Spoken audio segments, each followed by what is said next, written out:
We can see that after a law was passed by legislative Congress, and then the president will lead the executive branches to enforce the law. And eventually, when there's a conflict arising, the court will step out to interpret the law, which means to solve the conflicts. And this is a busy slide, but this is a really interesting slide. This slide interprets the passage of a law.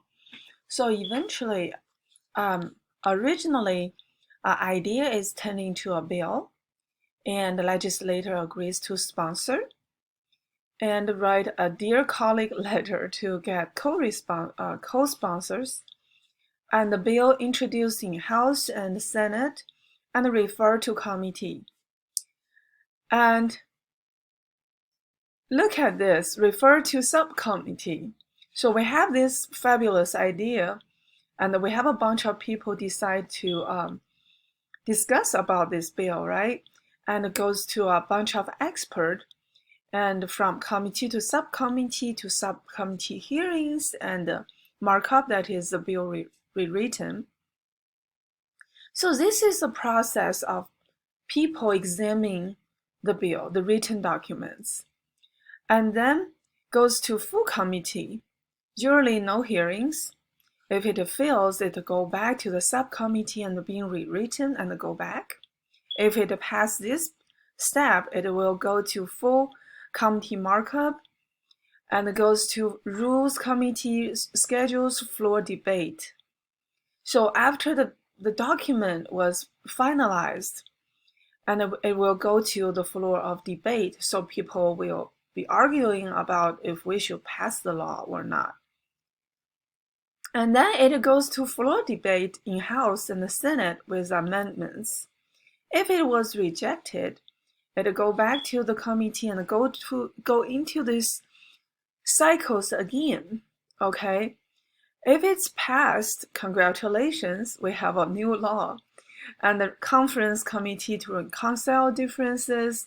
So after the law was passed, we still want to have a final version. People still have divergent ideas.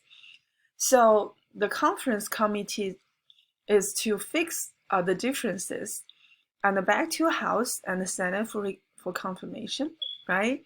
For committee markup, veto. If it's turned down, it has to go back to the House for confirmation. If it passed, it goes to full committee, usually no hearings. So you can see this is a very cautious procedure involving a lot of people. And this is a very serious decision to make to pass a law. After the law was passed, it goes to the executive branch. Of course, president is leading all the branches, and this is not all, but most of the departments in the White House which are responsible for decisions of the environmental law. And we can see EPA was here, right? But all those agencies are responsible for the decision making. For example, Department of Agriculture, they're putting into their thoughts about soil conservation, forestry, right? And the Department of the Interior will decide on endangered species, energy minerals, and we also have Department of Justice, of course. They're doing their job to make sure the investigation is complete and thorough. So their major role is environmental litigation. So you can see from this graph, an environmental problem is not just an environmental problem, right? It is interrelated to all the area of our life.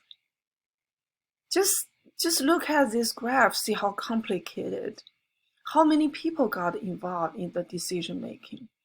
It is not a single problem. It touches everybody. It touches every aspect of our life. So there's a lot we can talk about policy making, but because of the limit of the time, and I do want to emphasize um, Environmental Protection Agency, I cannot touch everything, right? So this is my focus. I want you to understand when was EPA founded and how long did it take to found EPA. This is very interesting. I wish you can find the answers in your textbook, page 471, 73, 77 to 79. Read those pages because it's a shame after you graduated from this course, you know nothing about EPA, right? But I can tell you here the EPA was founded in 1970, and before that we have a bunch of very serious environmental problems. And it is not a one-day accomplishment. It took several years to pull different experts from different departments to found this agency. And what is the role and the function of EPA? Okay, they mainly are to carry out enacting the environmental laws.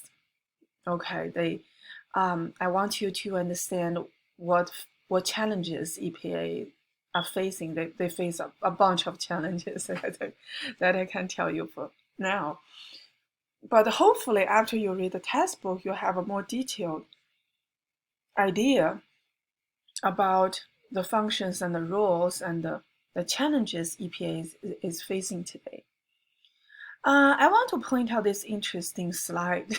This is the reality we are living in. This is also in our textbook. I just want to briefly compare the Obama administration with Trump administration. I'm not a big fan for politics, but this is the world we are living in. This is the life we are living in.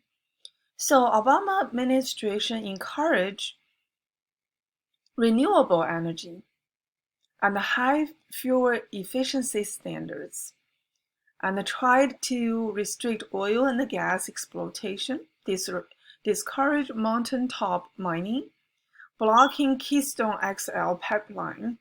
Those are the big pipelines transporting oil and gas across the countries.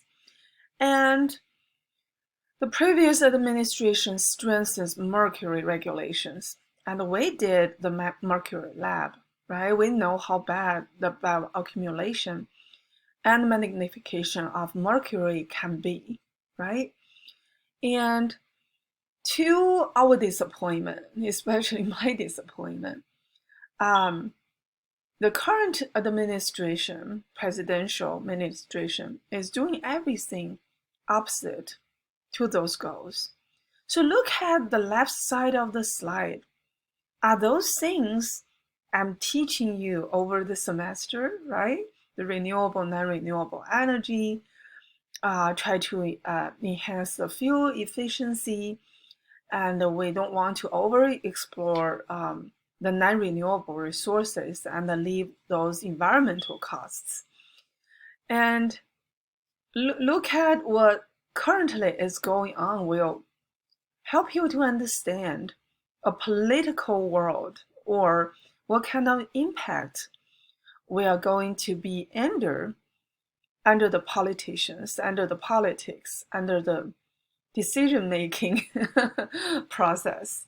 So to my dismay, I don't know if it's to your dismay, the current presidential administration is doing everything opposite to the environmental goals we have been discussing for the whole semester. And if you're interested, I want you to read, I provide a link here.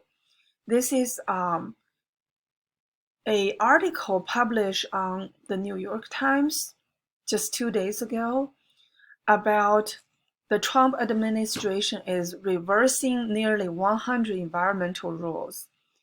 And they have a full list for you to review.